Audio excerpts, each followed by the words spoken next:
अस्सलाम वालेकुम स्टूडेंट्स। आज जो हमारी वीडियो का टॉपिक है वो है mode of nutrition in bacteria. ये बहुत ही इंटरेस्टिंग टॉपिक है कि किस तरह से बैक्टीरिया अपने लिए खुराक को हासिल करते हैं।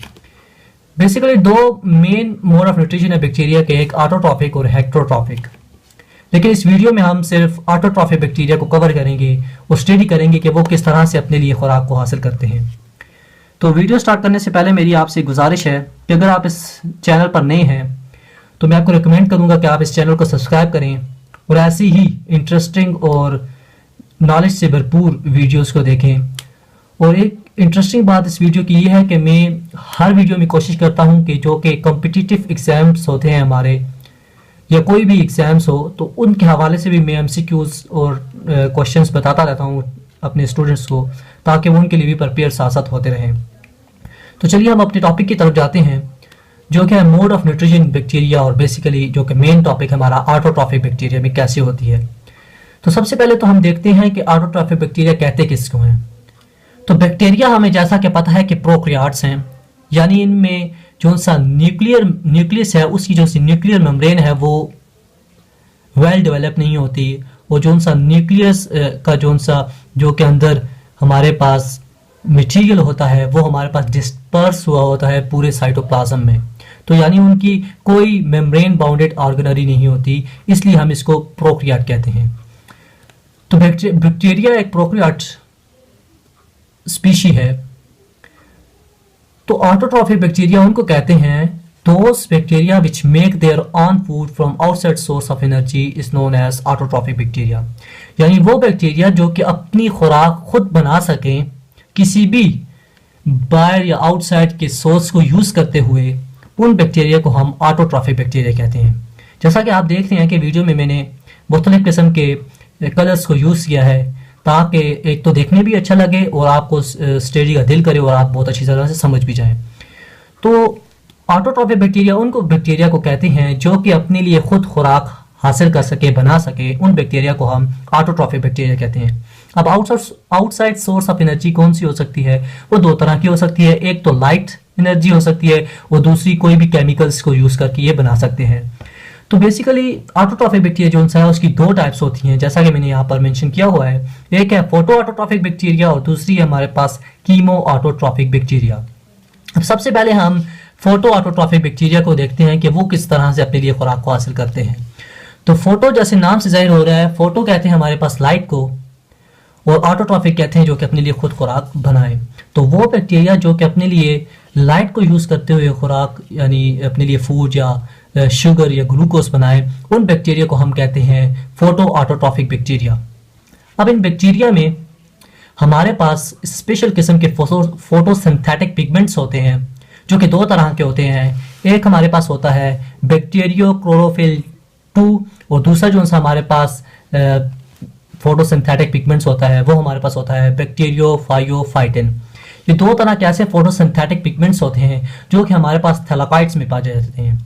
अब थैलाकॉइड्स की भी थोड़ी सी मैं आपको डिटेल बताता हूँ, लेकिन सबसे पहले मैं आपको बताता हूँ कि ये फोटोसिंथेटिक पिगमेंट्स करते क्या हैं।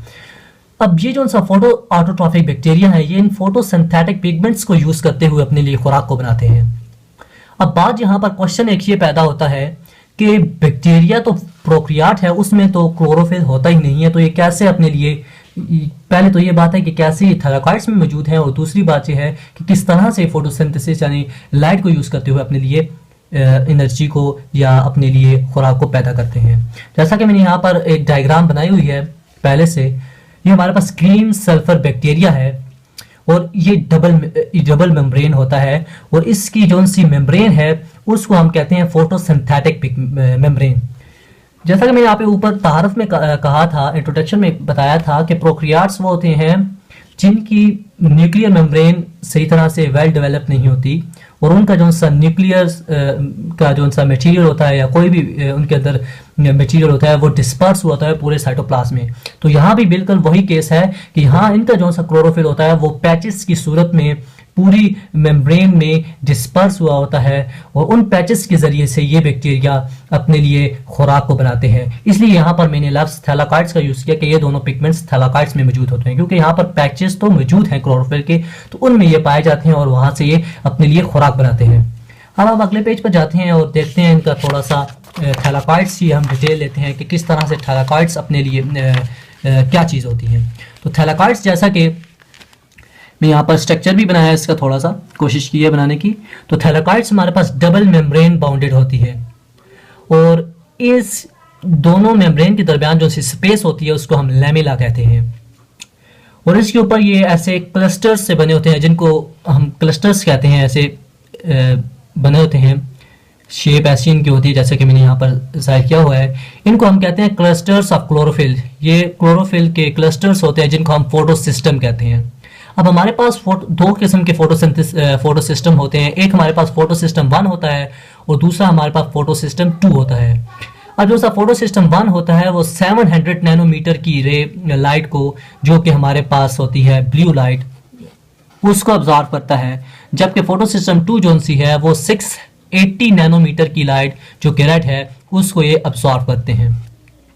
अब हम देखें तो थैलाकॉइड्स की दो टाइप्स होती हैं। एक हमारे पास लार्ज थैलाकॉइड होता है और एक हमारे पास स्मॉल थैलाकॉइड्स होते हैं। थैलाकॉइड्स में हमारे पास फोटोसिंथेसिस का प्रोसेस होता है और फोटोसिंथेसिस का जो सा, जैसा कि पता है, दो रिएक्शन होते हैं, एक लाइट रिएक्शन होता है और एक हमारे पास डार्क रिएक्शन होता है। तो जो सा लाइट रिएक्शन है वो थैलाकॉइड में होता है और उस प्रोसेस को हम जी स्कीम कहते हैं। क्योंकि हमारा टॉपिक उसकी खुराक के मुतालिक है, मोड ऑफ न्यूट्रिशन के मुतालिक है, तो लिहाजा हम उस तरफ ही रहते हैं, ज़्यादा डिटेल में नहीं जाते। तो अब हम देखते हैं कि ऐसे ही फोटो ऑटोट्रॉफिक बैक्टीरिया, उनके मैं एग्जांपल ले लेता हूँ साइनोबैक्टीरिया। वो उसकी जो सी साइनोबैक्टीरिया है उसकी एक स्पीशी है जिसका नाम है नॉस्टॉक। ये नॉस्टॉक वो बैक्टीरिया है फोटो ऑटोट्रॉफिक बैक्टीरिया के वो एग्जांपल है कि जो कि वाटर को यूज़ करते हुए अपने लिए खुराक बनाती है और साथ में ऑक्सीजन को लिबरेट करती है, यानी खारिज करती है। और इसमें जो सा पिगमेंट यूज होता है वो क्लोरोफिल ए पिगमेंट हमारे पास यूज होता है। लेकिन ये फोटो ऑटोट्रॉफिक बैक्टीरिया से थोड़ा सा डिफरेंट होता है ये वाली स्पीशी बैक्टीरिया की, क्योंकि जो कि फोटो ऑटोट्रॉफिक बैक्टीरिया होते हैं वो हमारे पास वाटर के बजाय अपने लिए हाइड्रोजन सल्फाइड को यूज करते हुए अपने लिए खुराक को बनाते हैं और एनर्जी को प्रोड्यूस करते हैं। लेकिन साइनोबैक्टीरिया में ऐसा नहीं होता, वो वाटर को ही यूज करते हैं और अपने लिए खुराक बनाते हैं और साथ में ऑक्सीजन को लिबरेट करते हैं। अब हम देखते हैं कि इसका रिएक्शन कैसा होता है। रिएक्शन हम लिख लेते हैं। हमारे पास कार्बन डाइऑक्साइड है जो कि उसका जो सा सोर्स है वो एनवायरनमेंट है, जाहिर बात है, और इसके साथ हाइड्रोजन सल्फाइड यूज करते हैं ये बैक्टीरिया इंस्टेड ऑफ वाटर। और लाइट रिएक्शन की, लाइट एनर्जी की वजह से या उसके होते हुए उसकी प्रेजेंस में हमारे पास ग्लूकोज बनता है और साथ में हमारे पास सल्फर यहाँ पर लिबरेट होता है और प्लस हमारे पास वाटर का मॉलिक्यूल बनता है। अब मैं आपको थोड़ा सा इसको रिलेट करता हूँ साइनोबैक्टीरिया के साथ। साइनोबैक्टीरिया की जो सी टाइप है, स्पीशी है, वो नॉस्टॉक, वो वाटर को यूज़ करते हुए ऑक्सीजन को लिबरेट करती है। लेकिन फोटो ऑटोट्रॉफिक बैक्टीरिया में वो हाइड्रोजन सल्फाइड को यूज़ करते हुए अपने लिए ग्लूकोज बनाते हैं और साथ में सल्फर को लिबरेट करते हैं। वहाँ पर ऑक्सीजन लिबरेट होती है और यहाँ पर सल्फर लिबरेट होती है, लेकिन ये दोनों अपने लिए खुराक खुद तैयार करते हैं। और इसमें जो सी हमारे पास एनर्जी यूज होती है वो होती है हमारे पास लाइट एनर्जी। मैं मेंशन कर देता हूँ, लाइट एनर्जी यूज करते हुए ये अपने लिए खुराक को बनाते हैं। स्टूडेंट्स, थोड़ा सा मेरा फ्लैश लाइट का मसला हो गया था, वो बंद हो गई थी, तो दोबारा से मुझे वीडियो को स्टार्ट करना पड़ा। तो ये चलिए हम उधर से अपने टॉपिक को स्टार्ट करते हैं। तो हाइड्रोजन सल्फाइड में जो सा हाइड्रोजन है ये NAD+ मॉलिक्यूल पिकअप करते हैं और हमारे पास NADH मॉलिक्यूल बना देते हैं, जो कि हमें पता है कि वो ATP का और एनर्जी का एक सोर्स भी है। तो इस तरह से ऑटोट्रॉफिक बैक्टीरिया अपने लिए एनर्जी को, यानी अपने लिए खुराक को पैदा करते हैं या हासिल करते हैं। तो अब हम दूसरी टाइप की तरफ जाते हैं ऑटोट्रॉफिक बैक्टीरिया की, जो कि हमारे पास कीमो ऑटोट्रॉफिक बैक्टीरिया।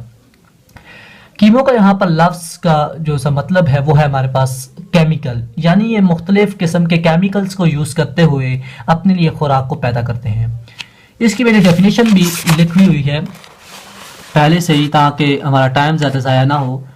तो हमारे पास ये वो बैक्टीरिया होते हैं, those bacteria which manufactured organic compounds from inorganic raw material utilising energy liberated from the oxidation of inorganic substance. अब ये डेफिनेशन कह रही क्या है, मैं इसको आपको पहले समझा देता हूँ। तो ये कह रही है कि वो बैक्टीरिया होते हैं जो कि ऑर्गेनिक फूड अपने लिए बनाते हैं। यहाँ पर ऑर्गेनिक कंपाउंड से मुराद है ग्लूकोज, यानी अपने लिए खुराक को पैदा करते हैं फ्रॉम इनऑर्गेनिक रॉ मटेरियल, किसी भी इनऑर्गेनिक चीज़ को यूज़ करते हुए, यानी केमिकल्स को यूज़ करते हुए यहाँ पर असल में ये अपने लिए खुराक को पैदा करते हैं। और ये इनऑर्गेनिक सब्सटेंस जो से यूज़ करते हैं उसकी ऑक्सीडेशन से अपने लिए खुराक को पैदा करते हैं। तो उन बैक्टीरिया को हम कीमो ऑटोट्रॉफिक बैक्टीरिया कहते हैं। अब इनमें आपको सिंपल वर्ड्स में ये बता देता हूँ कि ये कौन से बैक्टीरिया होते हैं। अगर सिंपल वर्ड्स में हम देखें तो ये वो बैक्टीरिया होते हैं जो कि डिफरेंट केमिकल्स को यूज़ करते हुए, इनऑर्गेनिक रॉ मटेरियल को यूज़ करते हुए अपने लिए फूड को यानी ऑर्गेनिक कंपाउंड को बनाते हैं। अगर हम इसकी थोड़ी सी एग्जांपल्स लें तो हमारे पास हम इसको अच्छी तरीके से समझ सकते हैं कि किस तरह से अपने लिए खुराक को हासिल करते हैं। तो सबसे पहले मैं इसकी टाइप कह लें या एग्जांपल कह लें कीमो ऑटोट्रॉफिक बैक्टीरिया की वो लेता हूँ, जो कि हमारे पास है नाइट्रीफाइंग बैक्टीरिया।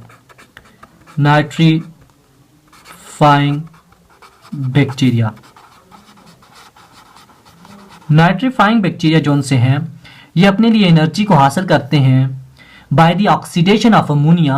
मैं लिख भी देता हूँ साथ में ताकि एक हमारे पास मुकम्मल नोट्स भी साथ साथ बनते जाएं और आपको समझ भी आते हैं। लिखने से ज़्यादा अच्छे से समझ आ जाती है, क्योंकि हम बाज़ चीज़ें सुनते हैं तो हमारे जहन से निकल जाती हैं, इसलिए मैं लिहाजा लिखता हूँ साथ साथ। और मैं आपसे भी यही कहूँगा कि आप भी जब कोई भी लेक्चर सुने तो उसके मेन पॉइंट्स जो से हैं वो अपने पास नोट कर लें, ताकि आप किसी भी एग्ज़ाम से पहले उस कॉपी को या उस नोट्स को लें और एक दफ़ा देखें और आपको समझ आ जाए, क्योंकि बाज़ चीज़ें हमें भूल जाती हैं, हमारा इतना अच्छा जहन नहीं होता। तो यहाँ पर मैंने लिखा कि नाइट्रीफाइंग बैक्टीरिया जो कि पहली टाइप है या हम इसको एग्जांपल कह सकते हैं, वो अपने लिए एनर्जी को या खुराक को हासिल करते हैं by the oxidation of ammonia into nitrate, यानी ये बैक्टीरिया अमोनिया को नाइट्रेट में कन्वर्ट करके अपने लिए खुराक को बनाते हैं, तैयार करते हैं। अगर हम इन बैक्टीरिया की एग्जांपल लें तो ये हमारे पास दो तरह के बैक्टीरिया होते हैं। होते तो बहुत तरह के हैं, लेकिन यहाँ पर मैं सिर्फ दो बैक्टीरिया के नाम लिख देता हूँ, ये काफ़ी है एग्जांपल के तौर पर। तो पहला जो सा हमारे पास बैक्टीरिया का नाम है जो कि अमोनिया को नाइट्रेट में कन्वर्ट करते हैं, वो हमारे पास है नाइट्रोसोमोनास। और दूसरी अगर हम इसकी एग्जांपल लें तो वो हमारे पास है नाइट्रोबैक्टर। ये दो ऐसे हमारे पास बैक्टीरिया हैं जो कि अमोनिया को नाइट्रेट में कन्वर्ट करके अपने लिए खुराक को हासिल करते हैं। अब हम इसका रिएक्शन देखते हैं जिससे हमें और अच्छी तरीके से समझ आ जाएगी। तो हमारे पास रिएक्शन में ये होता है कि हमारे पास अमोनिया है, वो ऑक्सीजन के दो मॉलिक्यूल्स के साथ मिलकर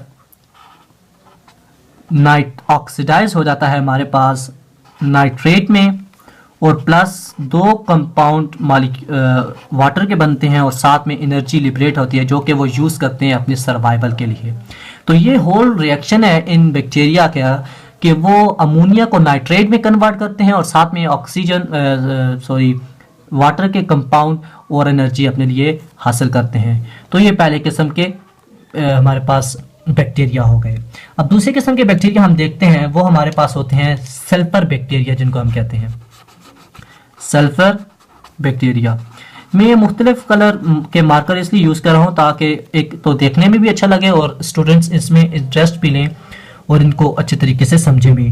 तो अगर आपको मैं ये भी कहूँगा एक बात, ये तो आपका टाइम ज़ाया हो रहा है लेकिन मैं कह देता हूँ कि आपसे मेरी ये गुजारिश है कि आप इस वीडियो को लाइक ज़रूर करें प्लीज़, और कोशिश करें अगर आप इस चैनल पर नए हैं तो इस चैनल को सब्सक्राइब भी करें ताकि आपको स्टडीज़ के रिलेटेड ऐसे ही इंटरेस्टिंग वीडियो आपको मिलती रहें। तो अब हम टॉपिक की तरफ वापस आ जाते हैं। तो सल्फर बैक्टीरिया जो उनसे हैं वो अपने लिए ऑक्सीजन एनर्जी को बनाते हैं बाय द ऑक्सीडेशन ऑफ, मैं लिख देता हूँ, by the oxidation of hydrogen sulphide, जिसका हमारे पास फार्मूला होता है H2S, 2 सल्फर। यानी ये वो बैक्टीरिया हैं जो कि हाइड्रोजन सल्फाइड को सल्फर में कन्वर्ट करके अपने लिए, ये मैंने स्पेलिंग गलत लिख देती है, मैं इसको नीचे दोबारा से लिख देता हूँ क्योंकि गलती मैंने लिखी है तो मेरे से गलती हो गई है, तो ये इसके करेक्ट स्पेलिंग है हमारे पास। तो ये वो बैक्टीरिया होते हैं जो कि हाइड्रोजन सल्फाइड को कन्वर्ट करते हैं सल्फर में और अपने लिए ऑक्सीजन, सॉरी बाबा मेरे मुंह से ऑक्सीजन लिखा है, एनर्जी को प्रोड्यूस करते हैं। अब इसका अगर हम एग्जांपल लें तो हमारे पास कौन से बैक्टीरिया होते हैं जो कि ये प्रोसेस करते हैं, तो हमारे पास दो किस्म के, मैं इधर नाम लिख देता हूँ एग्जांपल के तौर पर। एक हमारे पास होता है थायोबैसिलस, और दूसरी जो सी एग्जांपल है इन बैक्टीरिया की मैं इधर लिखता हूँ वो है बैक्टीरियोटा, या जिस तरह भी आप इसको प्रोनाउंस करना चाहें तो कर सकते हैं, बैक्टीरियोटा। ये दूसरी एक एग्जांपल है। अब हम इसकी रिएक्शन की तरफ जाते हैं कि किस तरह से इनका रिएक्शन होता है और किस तरह से ये हाइड्रोजन सल्फाइड को सल्फर में कन्वर्ट करके अपने लिए एनर्जी को प्रोड्यूस करते हैं। तो बेसिकली इस प्रोसेस में ये होता है कि 2 molecules of hydrogen sulphide H2S, hydrogen sulphide का केमिकल फार्मूला है, ये ऑक्सीजन के साथ मिलते हुए हमारे पास सल्फर को लिबरेट करते हैं यानी खारिज करते हैं, और साथ में 2 कंपाउंड वाटर के और साथ में अपने लिए एनर्जी बनाते हैं जो कि यूज़ करते हैं अपने सर्वाइवल के लिए और अपने फंक्शंस को कैरी आउट करते हैं। अब हम जल्दी से तीसरी टाइप की तरफ जाते हैं कि तीसरी कौन सी किस्म होती है बैक्टीरिया की और किस तरह से अपने लिए खुराक को हासिल करते हैं। तो तीसरी जो सी हमारे पास टाइप होती है बैक्टीरिया की, वो होती है हमारे पास आयरन बैक्टीरिया। तो स्टूडेंट्स हमारे पास जो सी कीमोट्रॉफिक बैक्टीरिया की जो सी तीसरी किस्म आती है वो हमारे पास होती है आयरन बैक्टीरिया, यानी वो बैक्टीरिया जो कि अपनी खुराक को हासिल करते हैं बाय द ऑक्सीडेशन ऑफ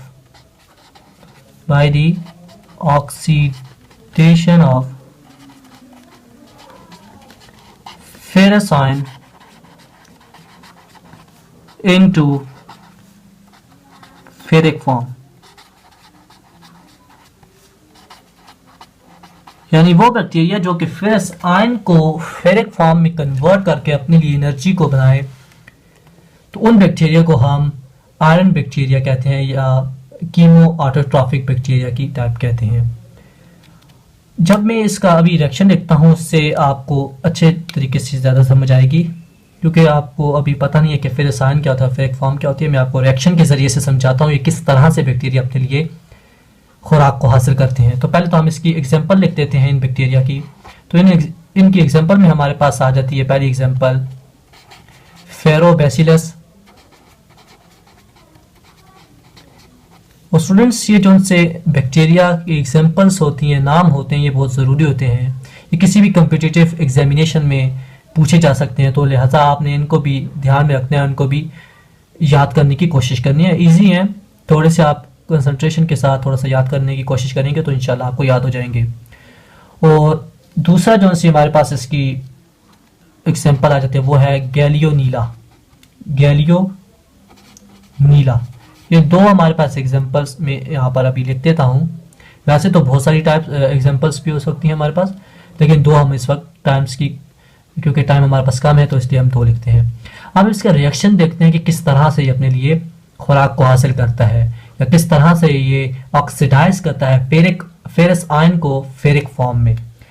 तो हमारे पास जो सा फेरस आयन है उसका फार्मूला कुछ यूं होता है FeCO3, और इसके 4 कंपाउंड्स या मॉलिक्यूल्स हम कह सकते हैं। ये हमारे पास 6 वाटर के कंपाउंड और प्लस हमारे पास ऑक्सीजन के साथ मिलकर फेरिक फॉर्म में कन्वर्ट हो जाता है, जिसके भी 4 हमारे पास कंपाउंड बनते हैं, जो कि जिसका फार्मूला है FeOH3, और इसके साथ 4 हमारे पास ऑक्सीजन कार्बन डाइऑक्साइड के मॉलिक्यूल बनते हैं और साथ में हमारे पास एनर्जी यहाँ पर लिबरेट होती है।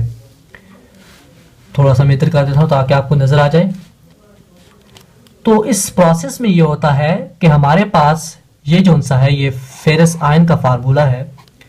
फेरस आयन के 4 कंपाउंड हम कह सकते हैं मिलते हैं 6 कंपाउंड ऑफ वाटर के और साथ में ऑक्सीजन के साथ मिलते हुए, यानी 3 सबस्ट्रेट के तौर पर यूज हुए, 3 यूज होकर हमारे पास फेरिक फॉर्म में कन्वर्ट हो जाते हैं, जिसका फार्मूला यहाँ पर मैंने लिख दिया है। और साथ में ये कार्बन डाइऑक्साइड के 4 कंपाउंड्स को रिलीज करते हैं और साथ में ऑक्सीजन लिबरेट होती है।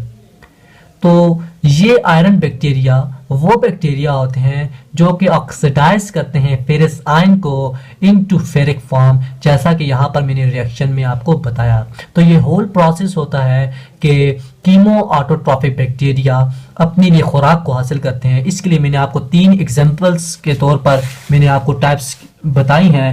पहली टाइप जो उसी में आपको अगर रिकॉल करना चाहूँ तो वो होती है हमारे पास नाइट्रीफाइंग बैक्टीरिया, जो कि ऑक्सीडाइज करते हैं अमोनिया को इनटू नाइट्रेट में और अपने लिए ऑक्सीजन एनर्जी को प्रोड्यूस करती है। और दूसरी होती है हमारे पास सल्फर बैक्टीरिया, जो कि ऑक्सीडाइज करती है हाइड्रोजन सल्फाइड को सल्फर में। और तीसरी हमारे पास होती है आयरन बैक्टीरिया, जो कि फेरस आयन को फेरिक फॉर्म में कन्वर्ट करके अपने लिए एनर्जी को प्रोड्यूस करते हैं। तो ये होल प्रोसेस था कि किस तरह से ऑटोट्रॉफिक बैक्टीरिया अपने लिए एनर्जी को यानी किस तरह से अपने लिए खुराक को हासिल करते हैं। तो इस टॉपिक में हमने देखा कि किस तरह से अपने लिए एनर्जी को या हम कह सकते हैं अपने लिए खुराक को पैदा करते हैं। तो अगर तो ये आपको वीडियो अच्छी लगे तो प्लीज़ इसको लाइक करना ना भूलिएगा, इसको ज़्यादा से ज़्यादा शेयर करें। और अगर तो आप हमारे इस चैनल पर नए हैं तो मैं आपको रिकमेंड करूंगा कि आप इस चैनल को सब्सक्राइब करें, ताकि ऐसे ही स्टडीज़ के रिलेटेड इंटरेस्टिंग और एक डिटेल वीडियोस उन टॉपिक पर आप देख सकें। और मैं आपको एक और बात चीज़ ज़रूर कहना चाहूँगा कि आप कोई भी लेक्चर सुने, ज़रूरी नहीं है कि मेरा लेक्चर हो, कोई भी लेक्चर सुने तो प्लीज़ उस लेक्चर के मुताबिक उस टॉपिक के मुताबिक ज़रूर क्वेश्चन पूछा करें, क्योंकि इससे पता चलता है कि आपको कितनी समझ आई है। तो अगर आपको भी इस वीडियो में मैं कहूँगा कि अगर आप इस वीडियो में कोई मुश्किल हो या कोई परेशानी हो, कोई डिफ़िकल्टी आपको महसूस हो रही हो, या कोई आप मेरी इस्लाह के लिए कोई बात कहना चाह रहे हो, तो प्लीज़ आप मुझे कमेंट बॉक्स में कमेंट ज़रूर कीजिए और इस चैनल को सब्सक्राइब करें और मेरे इस वीडियो को भी लाइक करें। तो इंशाल्लाह अगली वीडियो में मुलाकात होगी। अपना ख्याल रखिएगा और थैंक्स फॉर वॉचिंग। अल्लाह।